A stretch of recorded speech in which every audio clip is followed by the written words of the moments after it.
Mpenzi mtazamaji, karibu katika tutorial ya kwanza ya kozi ya HTML. Mwongozaji wako leo ni mimi Victor Mataba. Karibu sana. Baada ya tutorial hii, utaweza kufahamu introduction to the modern web design languages. Utaweza kujua nini maana ya HTML. Utaweza kufahamu ile basic structure ya HTML document. Lakini pia utaweza kutengeneza page yako ya kwanza ya HTML. Tutatoa maelezo juu ya text editor au IDE kwa maana ya integrated development environment ambayo unaweza kuitumia. Utaweza kufahamu HTML file, namna ya kuliserve, lakini pia hata extension zake mbalimbali, na mwisho kabisa tutaelezea juu ya title tag. Web design.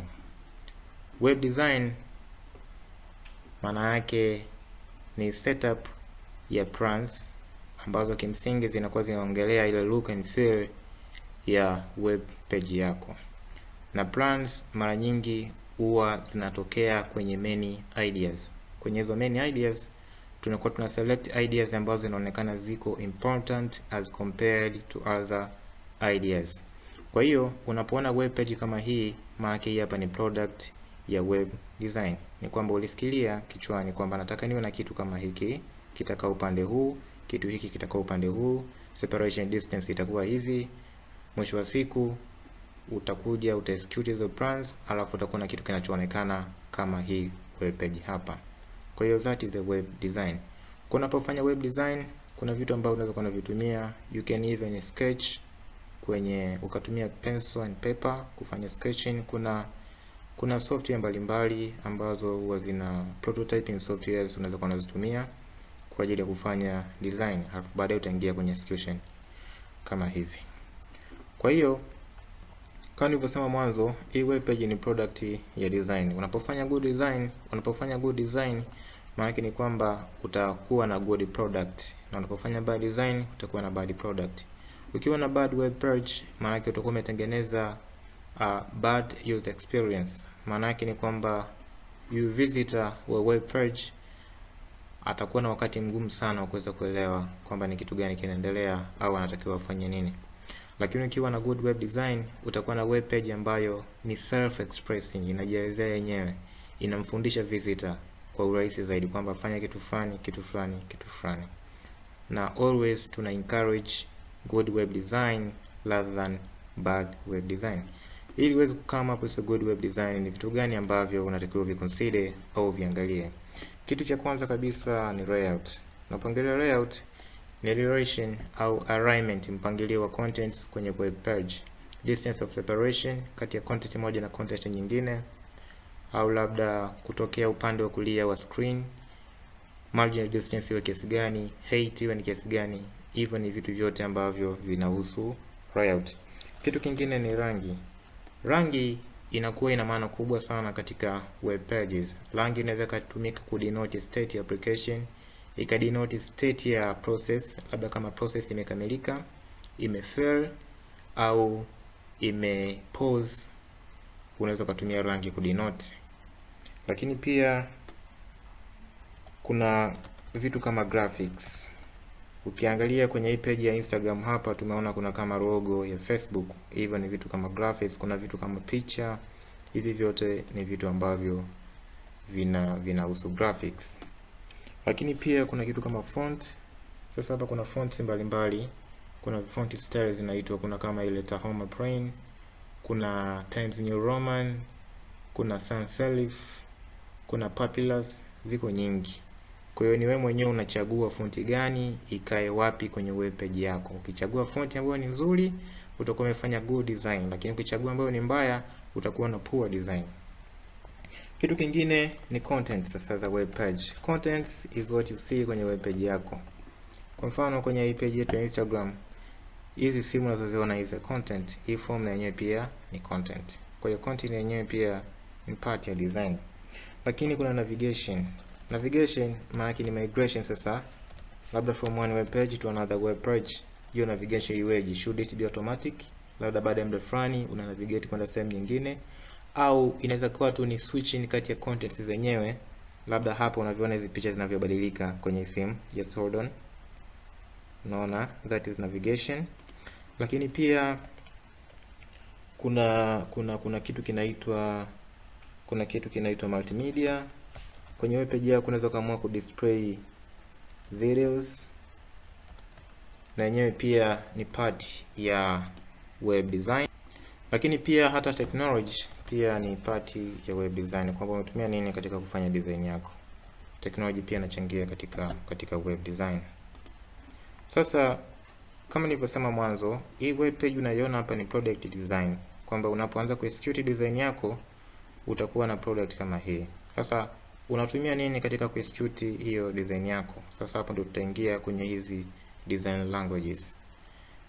Na specifically tunaongelea HTML. Sasa nini maana HTML? Kwa nini tunahitaji HTML? HTML ni kifupi, ni abbreviation ya hypertext markup language. Hii ni language, ni lugha ambayo inakuwa inafanya hypertext markup. Unapoongelea hypertext markup, maana yake ni style fulani ya kuformat any web content kuweza kuwa katika namna ambayo ni presentable. Presentable wapi? Presentable kwenye web browser, kwenye web page hii hapa. Kwa hiyo unaweza ukaiformat hii kama heading, unaweza ukaiformat hii kama paragraph, you can format it as a list. Hasa namna ya kuformat is something that is called markup. Kwa hiyo HTML language ambayo inatumika kufanya markup. Hypertext markup language. Na ni language ambayo kimsingi inakuwa imepitia versions mbalimbali. Recent version tulionayo sasa hivi ni HTML5. Maana yake ni HTML version 5. Sasa ukisikia version 5, maana kuna versions chini ya 5. Na hizo version chini ya 5 zilikuwa na features chache. Capability yake ilikuwa ni ndogo ukicompare na HTML ambayo ni ya version ya 5. Kwa hiyo kuna vitu ambavyo vinafanyika kwenye HTML5, lakini kwenye HTML ya versions chini ya 5 haviwezi vikafanyika. Unaona?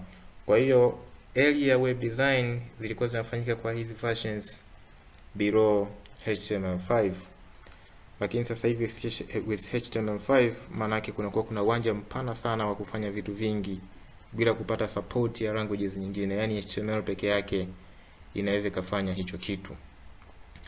Kwa HTML za zamani, ukiwa na form kama hii, alafu mtu akajaribu kusubmit, kama akasubmit labda kama hii field ilikuwa ni required kwamba lazima ajaze kabla ya kuhit submit, HTML zamani ilikuwa haiwezi kufanya validation. Lakini with HTML5 unaweza kaimark field kama required, kwamba akihit submit HTML yenyewe haiwezi, inamzuia mtu kusubmit hiyo form bila kuweka hiyo field ambayo ni mandatory. Lakini kwa HTML za zamani ilikuwa haiwezekani mpaka upate support ya JavaScript kuweza kufanya hiyo validation. Huo ni mfano tu wa features, lakini kuna features nyingine nyingi sana ambazo zipo kwenye HTML5 kwenye HTML za nyuma hazipo. Na tuna encourage unapokuwa unajifunza, ukiangalia resources nyingine, we insist uweze kujifunza hii recent version uweze kuelewa, kwa sababu huko ndipo direction inapoelekea. Na kama ikitokea version nyingine ambayo labda hata kaje HTML6 zaidi ya hii ya sasa, basi stick with HTML6 ambayo ni recent version. Hii ndiyo HTML yenyewe. Sasa structure ya HTML document ikoje? Structure ya HTML document iko vipi? Kimsingi ni kwamba HTML yenyewe huwa inakuwa ni file kama text file nyingine, ni text file kama text files nyingine, na content za hizo file zinakuwa zinaitwa HTML, ni HTML codes. Kwa hiyo structure iko vipi? Structure ya HTML file iko hivi. Utaanza na utaintroduce kitu kinaitwa document type. Utaintroduce kitu kinaitwa document type. Maana document utaelezea hii ni aina gani ya HTML. Labda hii document ni document gani, document type yake labda ni HTML. Kwa hiyo kuna sehemu ya kuweka document type.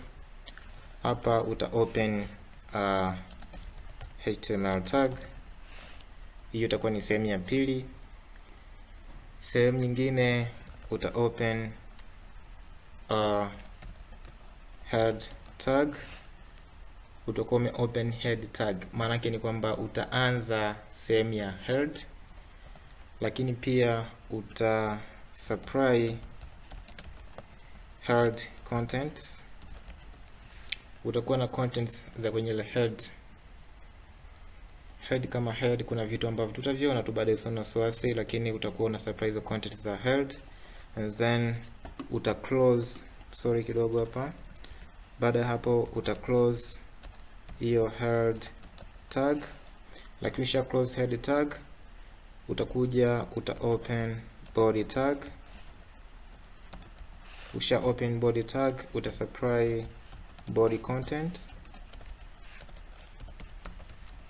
Ukisha supply body contents, uta close body tag, lakini pia utakuja uta close HTML tag.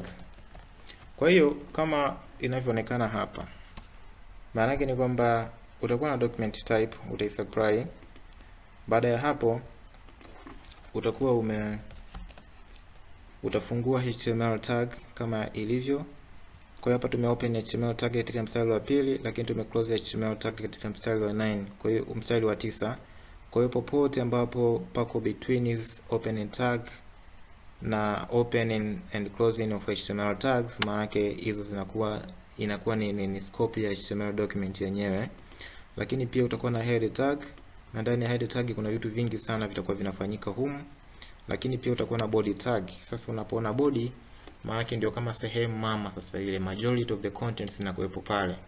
Lakini kwenye hii head tag huwa mara nyingi tunakuwa tunaweka title. Unapoongelea title sasa inamaanisha ni kitu kama hiki hapa. Hii Instagram ni title ya hii hapa page. Kwa hiyo kimsingi title ni mfano wa vitu ambavyo vinakaa kwenye hii hapa head tag. Kwa mfano unaposema kwenye moja kati ya hizi contents za hii head tag inaweza ikawa ni hii hapa. Tuko tuna open tuta open title tag, au tuta supply hapa, tutaweka contents, alafu hapa tuta close title tag. Kwa hiyo huu ni mfano wa contents ambazo zinaweza zikawepo kwenye head tag, lakini kuna content nyingine nyingi tu. Kwa mfano kama meta tags ambazo zinakuwa zinatoa taarifa zinazohusiana na web page, taarifa ambazo zinakuwa zinahusiana na mambo ya redirection na vitu vingine vingi, labda taarifa ambazo zinahusiana na other mwandishi wa document na nyinginezo nyingi. Kwa hiyo hii ndio structure ya HTML document yenyewe ambavyo inatakiwa iwe. Kwa hiyo sasa kinachofuata ni feeding up ya zile contents tu, lakini structure inakuwa hivyo. Lakini pia tunataka sasa tutengeneze page yetu ya HTML ili tuweze kuelezea what's going on. Hapa nimeandika tu kwenye file ambalo ni text file. Lakini sasa nikitaka kuwa na page ya HTML nitakuwa nifanye nini? Sasa depending on operating system ambayo unaitumia, unatengeneza tu file kama mafaili mengine. Mimi hapa nipo kwenye Ubuntu 18.04. Kwa hiyo nitatengeneza file. Nitatumia tu command ya kawaida inaitwa touch. Alafu nitaandika jina la file langu. Kwa hiyo naweza nikaandika first, naweza nikaita labda first page, lakini sisahau kuipa extension ya HTML. Kwa hiyo file ya HTML lazima iwe na extension ya HTML. Hii ni jina, alafu hii .html maana ni extension. Kwa hiyo kama kuna mafaili labda ya Java mp3 ingekuwa ni .mp3, ingekuwa ni mp4 ingekuwa ni .mp4, lakini kwa sababu ile ni file ya HTML inakuwa na .html. Kwa hiyo hapa nakuwa nimetengeneza faili ambalo nitalikuta kwenye desktop. Ungekuwa kwenye Windows ungesema right click, uka create new file, save as HTML file. Kwa hiyo all in all lazima iwe na extension kama hii. Ukishamaliza sasa unaweza kulifungua hili file kwa kutumia text editor au IDE ambayo unaweza kuwa nayo. Kwa kutumia text editor una right click, unakuja hapa open with a text editor. Kwa hiyo hapa tume open with the text editor. Kwa hiyo hii hapa ndio faili letu ambalo lina extension ya HTML. Ukiangalia hili na hili hakuna utofauti, ni text zile zile, lakini hii sasa ni HTML text, hii hapa ni text ya kawaida. Unaona? Kwa hiyo hapa sasa humu ndani ndio tunaweza tukaandika HTML kodi zetu.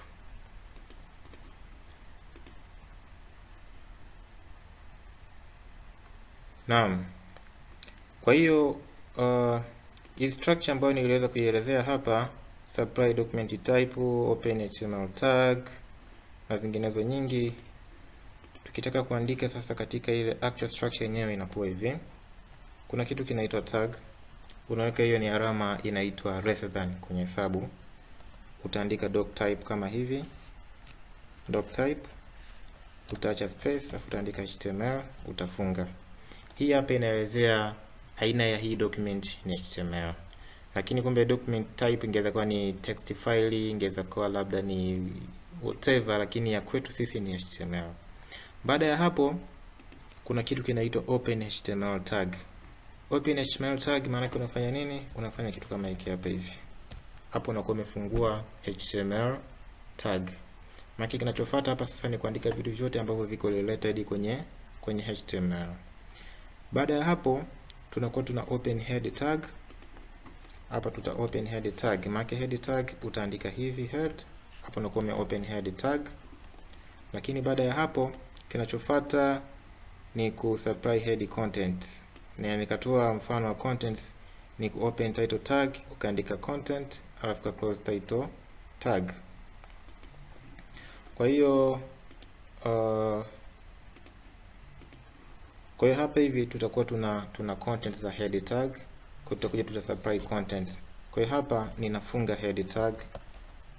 Hapa nitakuwa ninafunga head tag. Hapa nimefunga, hapa nimefungua head tag. Na baada ya hapo kuna hiki kitu kinaitwa open body tag. Nita supply contents afu nita close body tag. Kwa hiyo hapa nitakuja sasa nita open body tag, maana nitaandika body. Baadaye huko ndani nitaweka contents, alafu nitafunga body. Nitafunga body. Baada ya hapo nitafunga HTML tag. Kwa hiyo hii ndio structure ya HTML document yenyewe kama inavyotakiwa kuwa. Hii ni text editor ambayo ninaitumia. Lakini in modern programming tunashauriwa tutumie advanced tools, kwa sababu hii document inaweza kaja kuwa ni kubwa sana kama unadili na mifumo ambayo ni very complicated. Kwa hiyo itakuwa ni kazi kwako wewe kuweza kumanage hii kitu. Kwa hiyo unatakiwa na assistant tool. Kuna kitu kinaitwa integrated development environments au IDEs. Hizi kimsingi ziko nyingi sana unaweza kuwa unatumia. Kuna kama Eclipse, hii ni IDE. Kuna Visual Studio Code unaweza kutumia. Kuna NetBeans unaweza kutumia. Kuna Notepad++, ziko nyingi sana. IDE ambayo naweza nikakuelekeza leo ni hii inaitwa Visual Studio Code. My favorite IDE ambayo napenda kuitumia. Kimsingi ni kwamba unafungua kompyuta yako, utafungua browser na unakuwa na internet access, then utaandika hii link code.visualstudiocode.com, alafu utapress enter. Ukisha press enter utapata maelezo mbalimbali ya namna ya kuidownload. Kwa hiyo kulingana na operating system unayotumia, mimi natumia Ubuntu version 18.04. Kwa hiyo kuna .deb file, lakini unaweza ukaexplore zaidi hapa kama unatumia Mac au kama unatumia Windows, au kaja kwenye download option hapa utaona option mbalimbali Windows, Linux and Mac. Uta download alafu uta install kawaida. Ukisha install lazima ionekane kama hivi. Kwa hiyo sasa faili langu hili ambalo nililifungua kwa text editor ambayo ni hii hapa, na kwa hapa nishali save tayari. Sasa ninataka ni minimize hapa afu nilifungue kwa kutumia IDE ambayo ni Visual Studio Code. Kwa nitakuja hapa nita right click, nitasema open with Visual Studio Code. Na bado ina load. Hapa imeshamaliza. Samahani kidogo. samahani kidogo, naomba nirudie process. Open Visual Studio Code.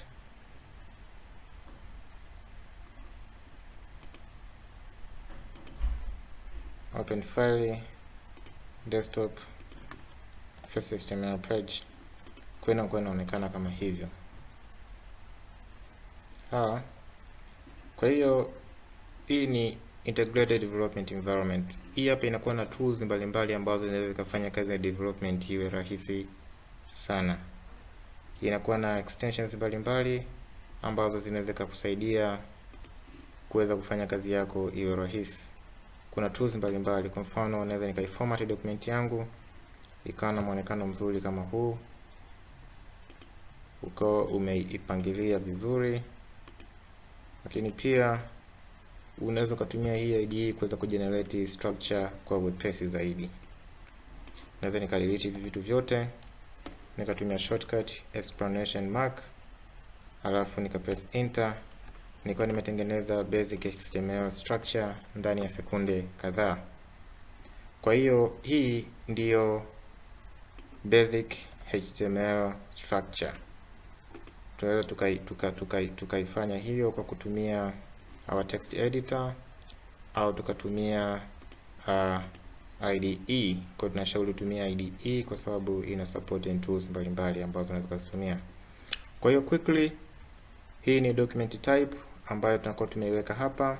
Hii ni head, hii ni body na hii ni HTML. Kwa hiyo everything ambayo inakuwa ndani ya HTML tag, maana yake ndio content za HTML page yenyewe. Lakini hapa ni head. Tumesema hapa information ambazo ziko hapa haziwi displayed kama content, isipokuwa zinakuwa zinatumika na browser yenyewe kuweza kuelewa nini kinaendelea. Nikatolea mfano kama meta documents, inakuwa na taarifa kama redirection information, other details, browser versions na vitu vingine vingi. Kuna title na vitu vingine vingi. Lakini unapokuwa ndani ya body, sasa ndio actual content za page ya HTML, the web pages zinakuwa ziko hapa.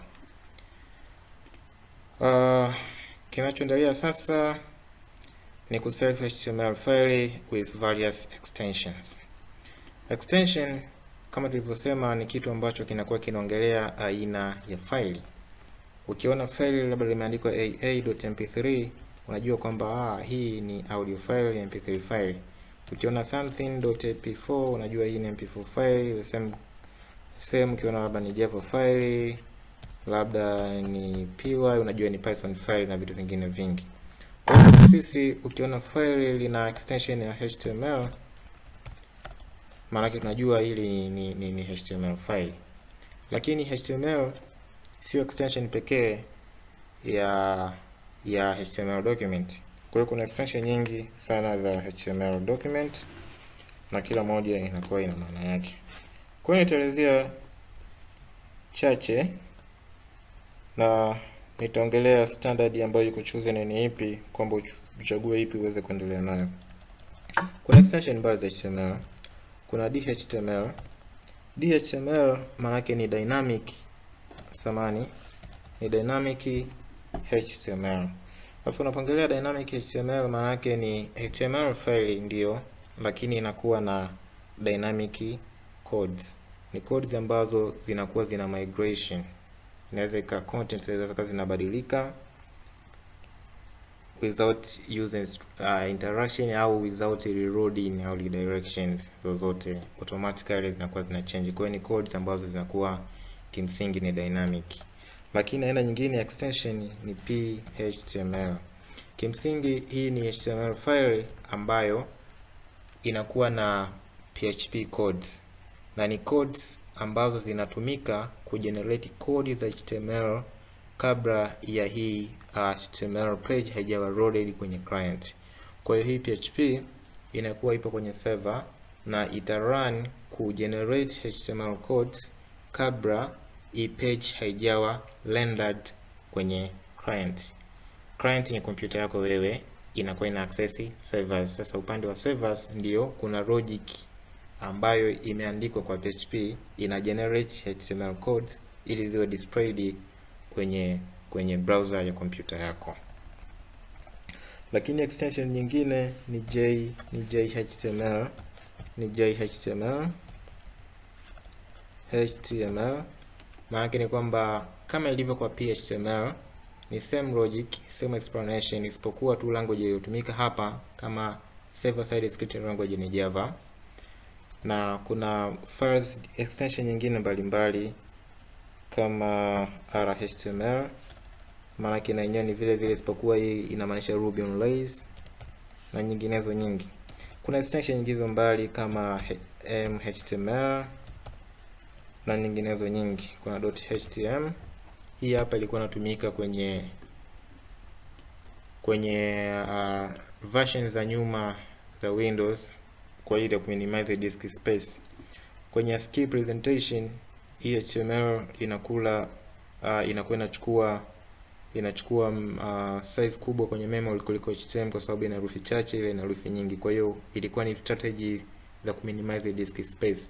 Kwa hiyo hii extension of course ilikuwa na maana kama ingetumika kwenye zile DOS au Windows version 3 point something na kuendelea.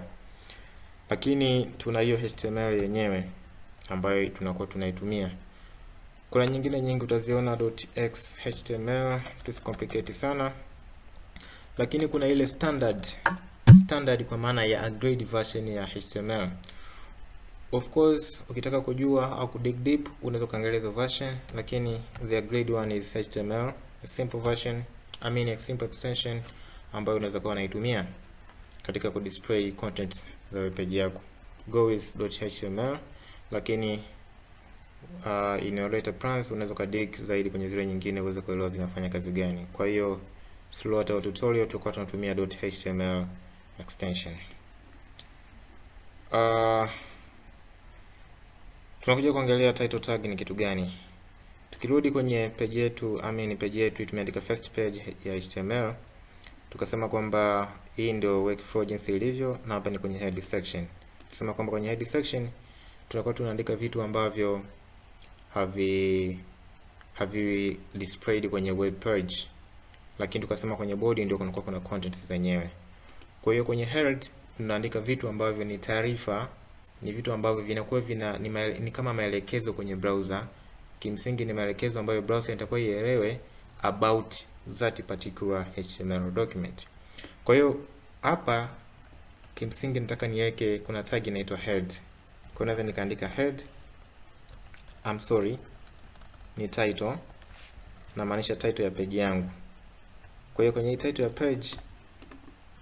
page maana yake ni kichwa cha habari cha hii title. Kwa mfano tukirudi kwenye page yetu ya Instagram hapa hivi, hiki kitu tunachokiona hiki Instagram, hiyo ni title. Hii ni title. Na kimsingi inakuwa imeandikwa hapa. Kwa hiyo whatever is written here unakuwa unakiona pale kama title. Kwa hiyo kwa mfano nikiandika hapa first, samahani kidogo, inakuwa imeandikwa labda first HTML page. Unaisave, lakini idea yangu mimi inakuwa ina save automatically kwa sababu extension ambayo nimekuambia inakuwa inasaidia hii. Kwa mfano hata kikitokea chochote, ndio kompyuta imezimika, unexpected chochote kimetokea, kwa zile changes ambazo nimezifanya kwa mara ya mwisho kabisa, bado nitakuwa na uhakika kuzipata. Kwa nishatengeneza page yangu kama hiyo, nikaja hapa sasa, natakiwa nifahamu path ya faili langu, path.